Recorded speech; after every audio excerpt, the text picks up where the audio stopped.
Thanks, Jen. I'm going to be a little bit different to other previous speakers. So as they were speaking, they inspired me to write the following shopping list, and I'll put it in the chat so everyone can have a look at. There we go. So 10 points, 10 minutes. Let's start. Stephen Dan likes this. Number one, digital method is more about strategy than technique. It really is. A la TikTok. I think TikTok will have a huge role in this year's election campaign. If anything, Australia will be the guinea pig on TikTok for other markets across the world.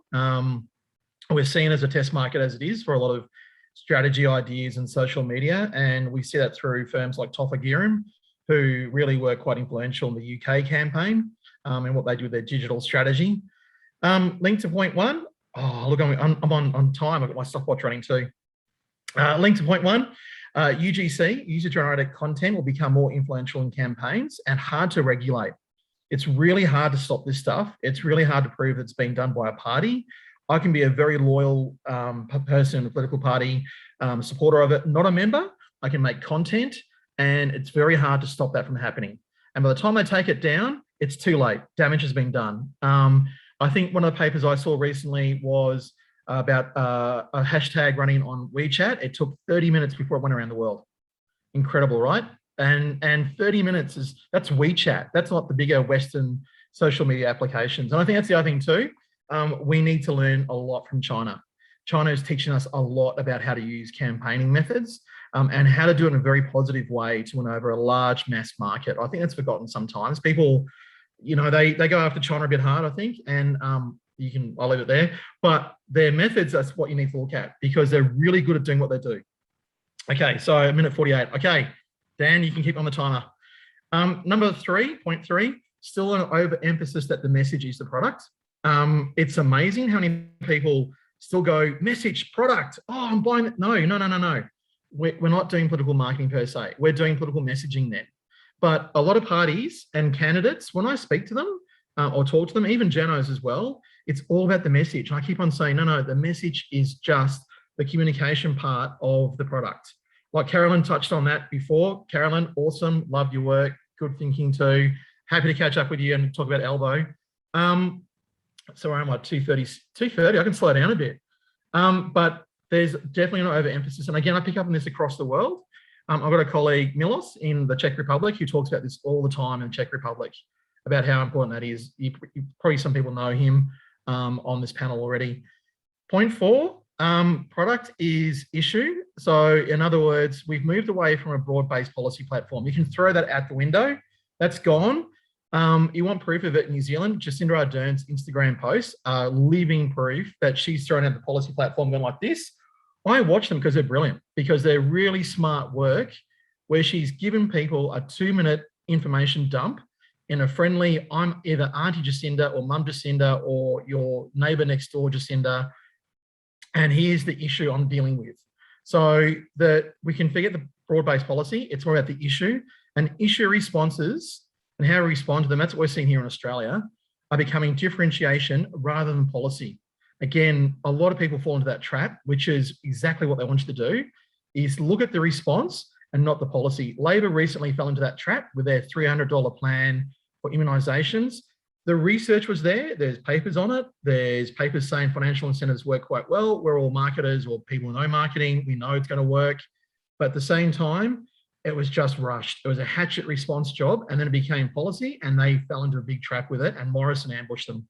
He knew straight away. Smart politics by Morrison too, by the way. He sat back and waited for Labor to make that mistake. So that's point 4. All right, point 5. I'm still on time.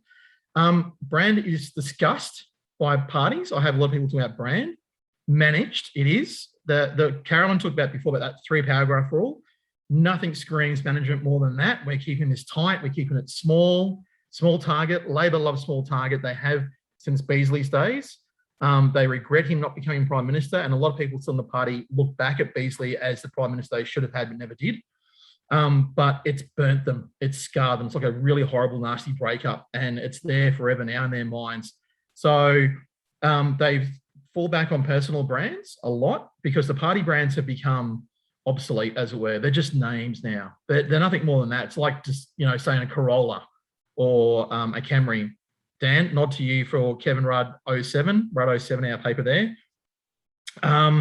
And you can see it too in Australia with McCormack was replaced as National Party leader by Barnaby Joyce, even though the latest opinion poll out show that in all National Party held seats, as of this week, climate change is the most important issue to people in those seats. Amazing. Okay, point 6, influence of stakeholder groups is growing as a way of what I call intervention brands, or interference brands, whatever you want to call it. So what they do, they'll intervene in an issue debate and take the flack of the heavy lifting work. Now, in the past, political parties would have a dog, a bulldog who'd go out there and really attack an issue and take all the hits and protect the leader. So they'd be the soldiers, the pawns in the game, as you were. In Australia, it was Sam Dastyari for a long time for Labor. He's gone now, of course. In New Zealand, Bill English did it a long time for John Key, a long, long time, and probably hurt him in the end because when he became Prime Minister, everyone associated him with the negative more than the positive because of that role he played so well. The foil person, the dead cat, as I call it at times too, because we look at the dead cat on the road, we all go, "Ooh, horrible dead cat," and then we just, sorry, Steve. But then in the background, there's something mysterious going past. All right, 6 minutes. So I'm going okay. So look at for intervention brands here in Australia. Get Up has done that really well. And on the other side of the coin is the BCA in Australia, the Business Council of Australia, who did a very big campaign on super and linked into unions. All right, point 7, digital and social will become the key reasons why regulation starts to be treated more seriously in political marketing. Absolutely. Linked into point 2, I talked about before about user-generated content. What I mean by that is a lot of the stuff people make will be out there, and it's linked into the last point 10. We're going to see a lot more regulation in this space because people will have to act on it. It's getting really extreme at times. Any of us who've been active on social media politically would know you've got negged. You've had a response back to you from a troll, be it what it may. I have 6 trolls on my Twitter account, and they spring to life if I attack the right. If I go after conservative right policies, they'll spring to life and have a crack at me. But apart from that, they'll be dormant. So they're smart about what they do. They know what they're doing. I know they're trolls because of how they run their accounts and their accounts themselves. So, but again, it's about strategy, not necessarily, oh, gee whiz, this is something new with social media. No, the platforms are the same. The strategy is different and how they do it and how they're sort of adapting and being quite dynamic with it. 7 minutes in. All right. So on to the next one. Service and relationship paradigms. Parties love them. They talk about relationship, about the electorate still, about servicing people. COVID's part about service management and how they're doing service delivery. Look at us. We're governing. We're doing really well. Vaccine rollout. And hence why Labor's going after the LNP so hard here in Australia is because it's all about service delivery, which is failing really bad. If you're in government, you've got to get that right. Governments who do it well, a la WA, where they had 88% personal approval rating for Mark McGowan. Thumbs up, back in office for 4 more years. Thank you very much. Fist pump coming at you. All right, point 9. How am I going for time? Not too bad. Okay, point 9, duopoly equals idea monopoly. I've heard this talked about a lot. I heard someone from Albanese's office actually tell this to me, which is they told Albanese, and he said this in 2019 anyway during the election campaign, about the echo chamber and how he'd look at his social media feed and then realise, hang on, I'm only seeing one thing. And it really hurts the development of policy and ideas. It's not just unique to Australia, by the way. I think we're the first to talk about it in a significant way. But if you look in the US, I think it's there as well. Trump was accused of it, that's for sure. You know, he'd really been in the echo chamber and he loved the echo chamber. Some of us love living in the echo chamber, that's for sure. But it's leading to an ID monopoly. In other words, we're not seeing a will 1 minute left to go off after these ideas. Okay, point 10. I touched on this before about learning from people we don't like, and we have to. Too many times I hear people go, oh, no, I hate them. Hate them all you want, but learn from them. The alt-right have been really good at doing what I've just talked about. I wrote a paper for a book looking at the Christchurch massacre, and it was about shit posting. Pardon me, swore, pardon. Close your ears, anyone listening who's offended by sweary words. All right, can I talk now? Okay, shit posting.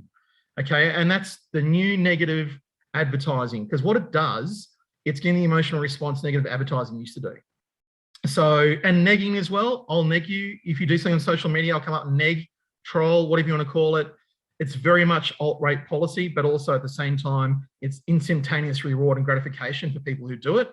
We're not looking at a long-term value return anymore through, oh yeah, I got a new highway built. It's more about, yeah, I got all these likes and people getting upset at me.